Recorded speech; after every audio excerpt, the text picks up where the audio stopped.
I, Eric J. Holcomb. I, Eric J. Holcomb. Indiana's 51st governor, leaving office after 8 years, leading the state through the pandemic and pushing it on a path to prosperity through record investment and economic growth. Eric Holcomb reflects on the past, present, and future of Indiana on this special edition of the Business and Beyond podcast presented by PNC.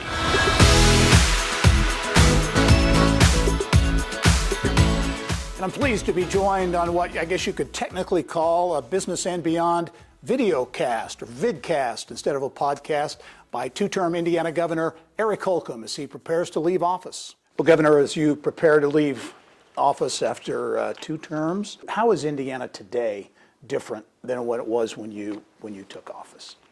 Yeah, I've started to be very reflective about this and sentimental at times, and to think that we have a new Albany and a new Castle and a new Haven and a new Carlisle. It's really a new Indiana when you stop and think for a second about all the new ecosystems that are scattered and spread across the entire state.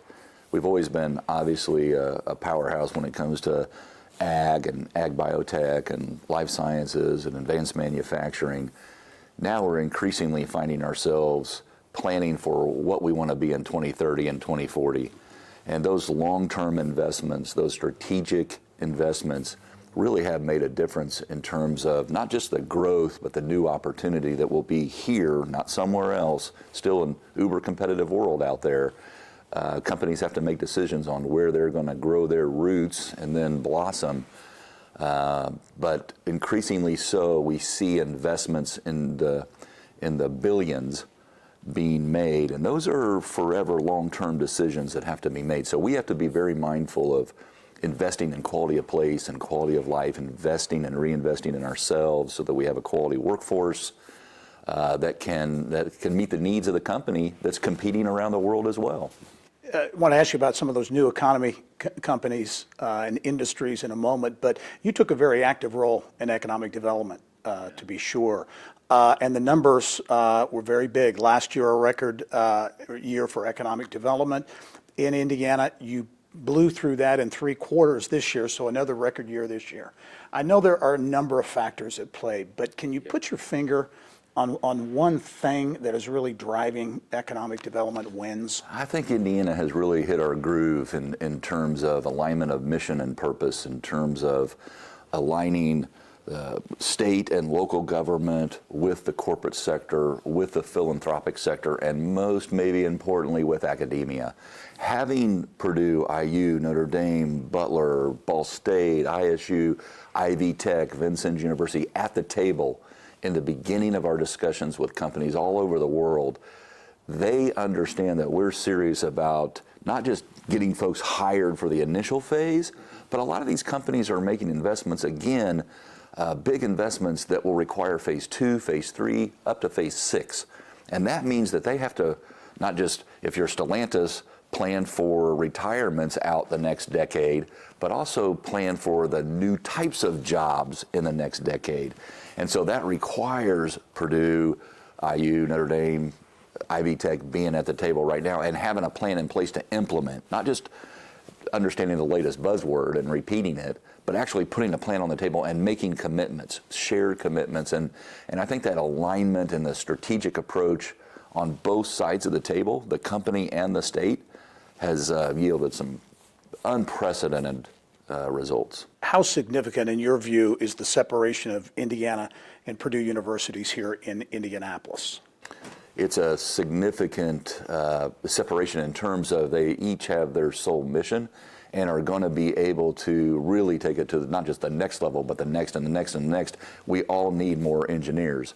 And Purdue is going to be able to step that up to the tune of X thousands of new engineers here in this urban campus. And having that applied knowledge that close to the industry in our capital city, and for Indiana University as well, in terms of life sciences and how pronounced that sector is in our economy as well, to be able to determine what the future will look like, to have an Indiana University and an Indiana IU Health right next door to each other, really means we have our act together. Yeah, you mentioned Ivy Tech a moment ago. I know it had a big role in the Samsung SDI joint ventures in Kokomo and the South Bend area.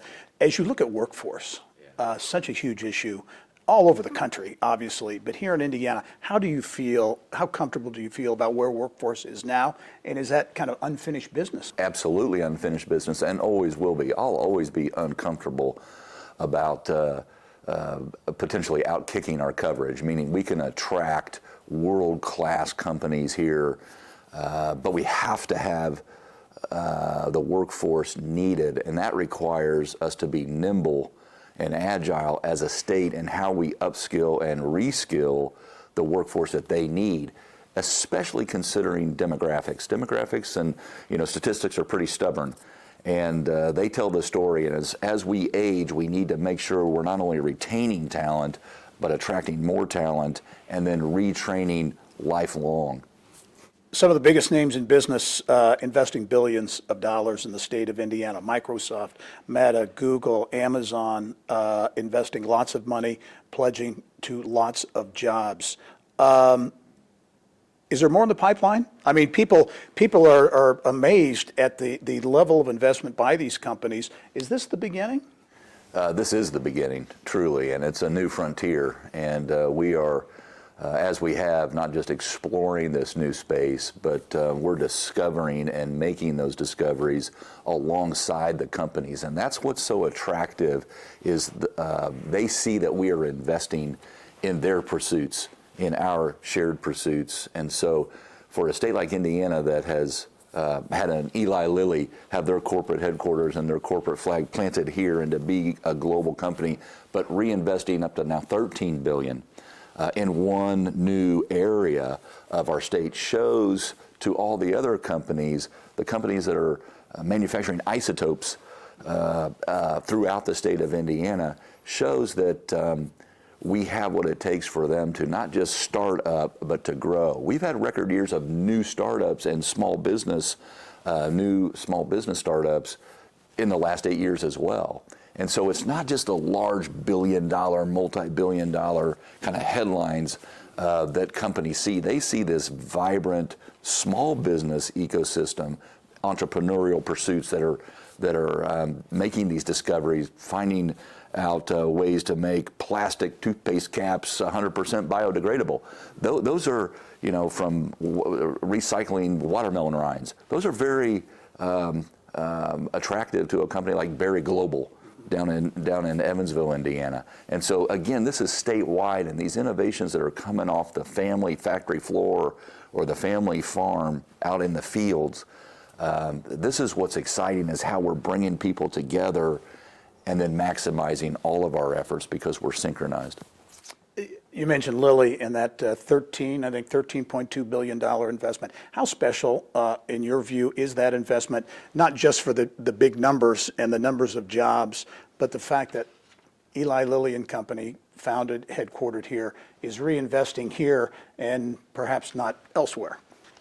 Well, people wherever I go around the world or the country or the state know the Lilly name and what it means to their well-being, quite frankly. People want to associate with a world-class company and state like Indiana and Lilly. And so I can be sitting in King Faisal Hospital, a hospital in Riyadh, and one of the first things out of the hospital administrator's mouth is, yeah, we do business with Eli Lilly, just to let me know. And we're bigger than, the Indy 500 and Larry Bird. Now, Eli Lilly is just as big in the corporate sector. And so for them to be able to grow, it means the world to our reputation and stature in terms of how we grow alongside a corporate's intentions. Lilly investing in the LEAP Innovation District in Lebanon and Boone County. Very aggressive move and part of the strategy at IEDC. Not everyone is a big fan of that in terms of feeling the state shouldn't be in the business of acquiring land and going after business. How do you react to that? Because if you look at the LEAP District, there have been some big successes already there. Big successes already, more to come. I understand change. I understand not just change in the landscape, but change in the type of business that's being conducted there. And I would say that the state of Indiana has to operate at the speed of business. And we were competing against other states and losing looks and deals because, yes, we had low cost, yes, we had high talent, but we didn't necessarily have great sites. And now we're at a place to where we have a repository or an inventory at the IEDC of if you need 5 acres or 50 acres or 500 or 1,500, we've got the inventory and here it is. Let's sit down and work together on what makes sense for you. LEAP was in reaction to being left out of deals that would have gone somewhere else. Now we're in the situation where other states are saying, we got to catch up with Indiana. Indiana's getting more than their fair share. And so we're looking at other states that are figuring this out too. And that just shows you how on your toes you have to be and quickly you have to pivot to what strategy is going to work. And you can't dither. Your successor, Mike Braun, has talked about maybe a retooling or restructuring of IEDC. Is any reaction to that? I think every governor or leader in an executive position has to build an organization or a structure that is in line with their experience and their instincts and their personality, their style. And so I'm very, very proud of 3 years ago having new capital committed investment of 8.7, which was an all-time record. You mentioned last year 28.7. This year we're knocking on 40 billion. So my caution would be don't fix what's not broken. But we do need to always try to improve. And I'll practice what I preach and say every single year we were making observations and then acting on them. So if as he restructures, I would look at that trajectory and say, here's where we were, and now it's a hockey stick going straight up. How are we? If I was going to be here another 4 years, I'd be thinking, how am I going to keep that shooting straight up? Because that new committed capital investment ultimately ends up into the category of new opportunity and careers, like over $100,000 a year type. We're always over the average county wage, the average state wage, and the average national wage. And so how do you continue to keep that momentum going? And it will require change. We talked about new economy companies and industries coming into Indiana. Continue to be a manufacturing intensive state, no doubt about that. But when you look at microelectronics and new energy, electric vehicles, you can go on down the list, a lot of new economy companies putting down roots here. Is there one of those industries that you think Indiana is especially well suited to take advantage of? I think because of our heritage and because we've always tried to not just keep up with the times, but set the pace in terms of our the future of mobility, our auto industry, what it's going to look like 5 years, 10 years, 20 years down the road. Obviously, our investments into Department of Defense related companies, we have a really strong hand to play there. And those two will serve us well. But we're making, obviously, jet engines and fuselages and transmissions, and the way that those are done are generating energy, the hydrogen hub, the microelectronics hub, the biotech hub, to have not just good corporate money chase a safe bet, but to have the federal government as well aligned. That's really special when you have local, state, and federal governments coming together and saying, this is where we want to end up 20 years from now. That's where vision becomes realized. Is there a hurdle out there or something that can be preventative to making these things? What's set up right now would seem to be a lot of momentum and a lot of potential for future investment. Is there something out there that could stop that? Something that Indiana needs to address? I think the health of our workforce and the skill sets of our workforce need to continue to improve. And that's across the board. And I need to get healthier myself, so I'm not pointing a finger at anybody that I wouldn't point it right back at. But making sure that when you look at the menu of jobs and careers that a company needs filled, to be able to deliver on that and say, and we can do a lot more to be able to keep up with the growth that is necessary for a company to not just stay in business, but to be able to stay in the lead around the world. And I cheer for our companies that are reshoring or onshoring, coming back here. Last year of that $28.7 billion capital committed investment, 20 billion, over 70% of it was foreign direct investment, meaning that's coming back to Indiana. That's what we want, and to continue to build out those supply chains. But we have to make sure we have the workforce capable of continuing that growth. Foreign direct investment has been a big focus of your administration, too. I think 27 Indiana economic development trade missions. You went on more beyond that as well. How important were those? What has been the kind of the net gain, in your view, of making that effort? Well, we have to more than farm. We have to be hunters as well. We have to cultivate the fields and the factory floors here in the state of Indiana and continue to be a powerhouse in advanced manufacturing. But we also have to go out and hunt and bring back bounty. And by the way, the companies of the future that are discovering and innovating and inventing, they're looking for partners that are doing both. They're looking for partners that are taking care of their own, investing in their own people and places, but also folks who are globally minded, that understand that supply chains can be disrupted in a number of ways, geopolitical events included. But if you can provide certainty and continuity and stability, predictability here at home, that's what companies want. Much more ahead with Indiana Governor Eric Holcomb, including his passion for collecting baseball cards and presidential signatures. That's when the Business and Beyond podcast, vodcast, returns.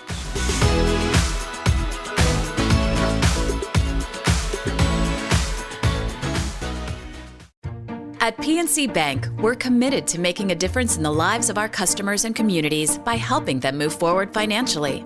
As a Main Street bank, we try to do right by our customers with every encounter.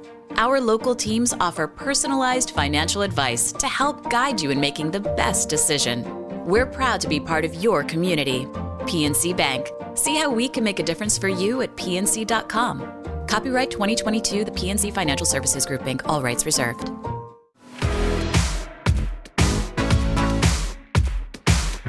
Welcome back to the Business and Beyond podcast, or this week a vidcast presented by PNC. I'm Gerry Dick. We've talked about successes. How about challenges and challenging times? Certainly you led the state during the pandemic, which was a unique challenge to be sure. As you reflect back on these last 8 years, a particular time that was really difficult? I think clearly the pandemic was a time that tested men's and women's souls and outlook, just because you never knew when it was going to end. And the information was changing on a very regular basis, maybe daily basis. And you had to make data-driven decisions, often which two different people would disagree about what the data meant or how to interpret the data and how to predict, and balancing lives and livelihoods. I think the kind of calm, steady Eddie approach, the constant communication, the sharing, the transparency certainly helped us get through a time like hadn't been seen since 1918. And clearly the rebound that Indiana has seen since means that we were always on solid footing and had a foundation of which to launch right after that chapter was turned. Any regrets, either during the pandemic, decisions made, or other things that you would say, well, maybe They're tough ones, and I don't mean to sound like Frank Sinatra here, and regrets, I've had a few, but I don't necessarily have regrets, because whether it was hard or not, we gave it our best shot. Would I have liked, so I'm a bit disappointed, that we haven't made more progress in terms of infant and maternal mortality rates. I'm a bit disappointed I wasn't persuasive enough to get pregnancy accommodations passed through the legislature in the corporate sector, in the private sector. We did it in the state, in our administration, state government. but I thought that was pro-business. I thought that was pro-good culture. So there are a number of items that you always remember those. Those are always front and center. I hold on to those probably closer than I do the wins, just because we couldn't get it done. But it doesn't mean that we didn't have really good people working on those issues. And but in total and on whole, really proud of the team and what we were able to achieve and the unprecedented results that came from us. And in terms of those wins, sometimes I think it's unfair to say what was that big win or that one item. Was there one thing, especially as you look at the business side of things, that you're going to really remember?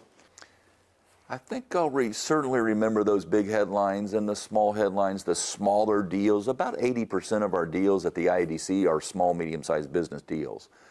They don't get the coverage, but some of them are really special. Some of them are going into Union County, and it's the biggest investment that's been made in Liberty, Indiana in 20 years. But it's a $7 million investment. That's a big investment there, relatively speaking. Going to hire more people. I think also just finishing or starting major capital projects, assets, finishing I-69, which took 3 governors. Starting and finishing double tracking the South Shore Line, West Lake Corridor, making significant progress on 31, making sure that that corridor from Fort Wayne to Valparaiso into the 3rd biggest economy, Chicago, in the country is well on its way, heading in the right direction. Broadband internet, connecting rural places, expanding the field of commerce throughout all 92 counties. The trail program, we became a national leader in terms of hiking, biking, riding trails. So all those infrastructure projects and being able to, I was just yesterday up in Westville, there are very few, if any, states that can put down $1.2 billion and build a new correctional facility that combines 2 old ones, one of which was started in 1860 before Lincoln was sworn in. But the folks up in Westville were saying that they're hearing from and getting delegations from other states saying, number one, how did you pay cash? And number two, how does the Department of Corrections work with the Department of Administration so seamlessly? And that's occurred over a number of years, but anytime you can be rebuilding these welcome centers all over this Kankakee Welcome Center and in Angola, and to be places of pride and not necessarily, I wouldn't pull over there, or the state police posts and labs, they're all paid with cash. They're not debt financed. This is a whole different world we're living in as compared to 20 years ago. What I'm most eager to see is where we are 20 years from now. And we have built a foundation of which, or a launching pad for any company that wants to grow today for their tomorrow. 2 questions as we wrap up, looking to the future. And where do you see Indiana in 10 to maybe 20 years? Because a lot of the seeds planted during your administration certainly have been planted that maybe won't come to fruition for a while. What do you see in the future? I see Indiana playing a central role in the core of the country in determining what the future will look like, both from a national security perspective and an economic security perspective, meaning we're going to be a place that doesn't just make things, manufacture things, develop things, but we do the research and the creation side of the ledger as well. And then ultimately we determine what the future will look like. And that is a really high ground when you can be a place known for applied knowledge. This is our sweet spot. And to have the universities and the colleges scattered all throughout our state that are increasingly becoming a central part of the community, not just the campus, that's what separates us from the pack. How about for Eric Holcomb? What's next? To be determined. My wife is, I'm going to shower her with attention till she tells me I'm being a pest, and that'll probably take 2 months. Yeah. Have you given much thought? Do you have some ideas? I have some ideas. I have some options. I've not told anyone yes. I've told some folks no. I don't want to act like I'm playing hard to get, but I really do, after 8 years, want to, my wife said, deprogram right before her very eyes. And I want to give some time to breathe, not act too quickly, but I'll be interested in helping an organization, generally speaking, grow. and grow in a way that's innovative. And so there's a number of options out there, and I'll take my time. Won't need to make a rushed decision. Governor Eric Holcomb, really appreciate you taking the time to sit down with us for this conversation, and do want to thank you, too, for your service to Indiana. Thank you so much, Gary. Before we go, back to those baseball cards, presidential signatures, and his collection from dozens of trips around the globe. Governor Holcomb took us on a rare, behind-the-scenes tour to check it all out. Like late 60s, 70s, binders that would have been individually collected, and then I get into the box sets that are unopened. Okay, that's a lot. Any idea how many cards you've got? I'm not telling publicly because I don't want my wife to know how many I've collected, but there are, I mean, a typical year would have right here 792 cards. Okay. Times 1968 forward. Forward. So That's a big number. you can do the math. But if you start to look in drawers and open cabinets, you'll find more find cards. them, Yeah. That's a mantle. That's not the rookie mantle. That's the probably 53 mantle. That's the Negro League set. All right, let me show you the international room and then the signatures.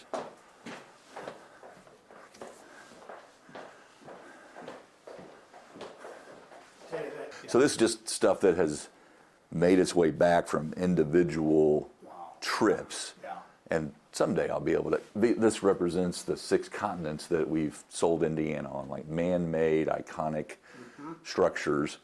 Yeah. Of course, I use the IMS for North America, of course. Yes.